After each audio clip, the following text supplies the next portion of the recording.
कुंडली के नवम भाव में विभिन्न ग्रहों के प्रभाव। नवम भाव में सूर्य के साथ आप एक धार्मिक मानसिकता या बहुत दार्शनिक होंगे। आप इस स्थिति के साथ एक महान शिक्षक या धार्मिक व्यक्ति हो सकते हैं। आप अपने बच्चों और परिवार के साथ एक अद्भुत बंधन साझा करेंगे। नवम भाव में चंद्रमा आपको स्वाभाविक रूप से पढ़ने का संकेत देता है। आप दार्शनिक चीजों की ओर रुख करेंगे और सही या गलत का त्वरित अर्थ समझ पाएंगे। आप कल्पनाशील हैं और दर्शन, अध्यात्म, धर्म आदि क्षेत्रों में अच्छा करते हैं। नौवें घर में बृहस्पति की उपस्थिति को एक महान आशीर्वाद के रूप में देखा जाता है। कुंडली में यह स्थिति आपके जीवन को आकार देने के लिए अच्छी नैतिकता, आचरण और सिद्धांतों के लिए उच्चतम क्षमता लाता है। बृहस्पति आपको बौद्धिक, आध्यात्मिक, विद्वान और प्रेरक बना देगा, यहाँ तक कि आपके पास दूसरों के विश्वासों और भावनाओं को प्रभावित करने की क्षमता भी होगी।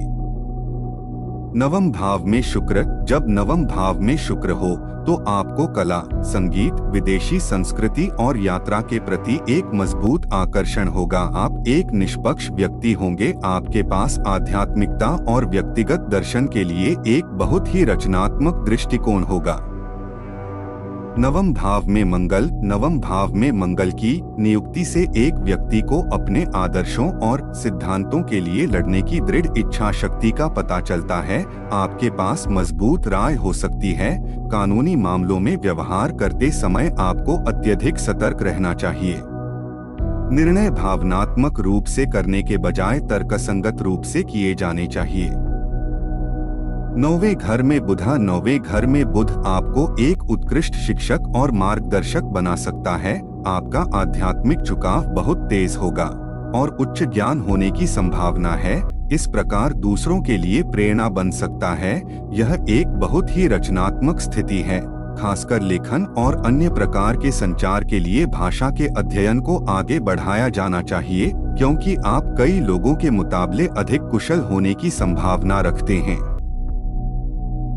नवम भाव में शनि का स्थान आपको जीवन के उच्चतर सत्यों को समझने में आपका ध्यान केंद्रित करेगा। यह शिक्षक है जो चाहता है कि हम जीवन के सबक सीखें और बेहतर व्यक्ति बने। घर का यह ग्रह मुश्किलें ला सकता है, लेकिन आपको कठिनाइयों से ऊपर उठना होगा। यह धन के लिए भी एक अच्छा स्थान है और आप इसे अर्जित करने के लिए कड़ी मेहनत करेंगे।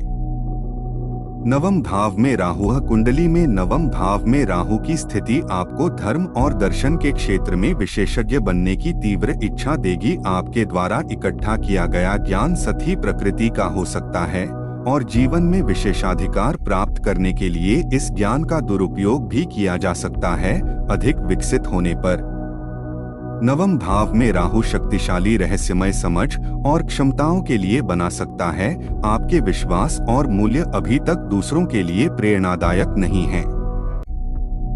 नौवें घर में केतु अपने नौवें घर में केतु के साथ जातक स्वाभाविक रूप से धार्मिक, दार्शनिक और कभी-कभी आध्यात्मिक होंगे। फिर भी यह आपके जीवन में निष्क्रिय हो सकता है, क्योंकि केतु वह ग्रह है जो उस व्यक्ति को अलग करता है, जो उसके स्थिति को इंगित करता है। यह नियुक्ति जातक के लिए अनुकूल नहीं है, क्योंकि उसके पिता के स्वास्थ्य में समस्याएं हो सकती है।